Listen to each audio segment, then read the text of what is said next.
کہ دنیا کو یہ محسوس ہو، یہ مغالطہ ہو کہ ترید و زینت الحیات الدنیا، یہ ذرا مشکل مقام ہے قرآن مجید کا کہ بظاہر تو الفاظ یہ ہیں کہ آپ کی نگاہیں دنیا کی زیبائش اور آرائش کی تلاش میں ان فقراء اور غرباء سے ہٹ کر امراء کی طرف نہ اٹھیں، لیکن ظاہر بات ہے کہ حضور صلی اللہ علیہ وسلم کی یہ شان نہیں تھی، لہذا اس میں جو بات سمجھ میں آتی ہے وہ یہ ہے کہ ایسا نہ ہو کہ آپ کے التفات کی وجہ سے دنیا یہ محسوس کرے کہ ان کی نگاہ میں بھی وقت اور اہمیت جو ہے وہ دنیاوی مال و دولت اور اسباب کی ہے۔ کسی داعی حق کے لیے یہ معاملہ بہت ہی نازک ہوتا ہے کہ ایک طرف جو حالات و واقعات ہیں اس کے اعتبار سے، جو حقائق ہیں اس کے اعتبار سے، معاشرے کے جو اونچے طبقات ہوتے ہیں، جو وہاں سرداری یا کسی اور طرح کی سربراہی کے منصب پر فائز ہوں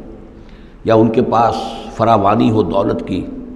اب ظاہر بات ہے کہ ان کا ایک اثر و رسوخ ہوتا ہے معاشرے میں۔ ان میں سے کوئی ایک شخص ایمان لے آئے تو وہ بہت سے لوگوں کے برابر ہو جائے گا، جیسے حضرت عمر رضی اللہ اور ابو جہل کو حضور نے دونوں کو پیش کیا اللہ کے سامنے کہ اللہ ان میں سے ایک کو ضرور میری جھولی میں ڈال دے۔ ظاہر بات ہے کہ اس سے اسلام کو تقویت حاصل ہوگی، اور اس سے یہ ہے کہ جن مسلمانوں پر کا قافیہ تنگ ہوا ہے، جن کو ستایا جا رہا ہے،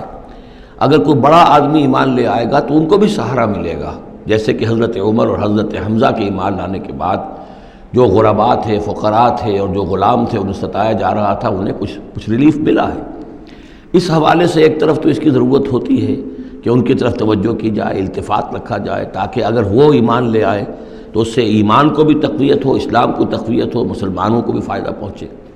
دوسری طرف یہ اندیشہ ہوتا ہے کہ غرباء کا دل نہ دکھے، تیسری طرف یہ کہ لوگ یہ نہ سمجھیں کہ یہ بھی زیادہ جو ہے مدارات کرتے ہیں اور زیادہ التفات کرتے ہیں امراء کی طرف، اہم لوگوں کی طرف، گویا کہ ان کی نگاہوں میں بھی دنیا کی انہی چیزوں کی وقت ہے، انہی چیزوں کی اہمیت ہے۔ تو یہ تین طرف کے چیز سمجھیے کہ یہ چکی دو پارٹوں والی نہیں، تین پارٹوں والی ہے،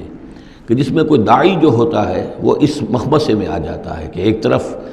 تقاضا یہ ہے خود تحریک کا، دعوت کا، اس جد و جہد کا، اس کے تقاضے یہ ہیں کہ ان کی طرف التفات ہو، ان کی طرف توجہ کی جائے تاکہ ان میں سے کچھ لوگ ایمان لے آئیں تو کام میں سہولت حاصل ہو، مدد حاصل ہو، لیکن دوسری طرف یہ منفی دو اثرات بھی موجود ہیں۔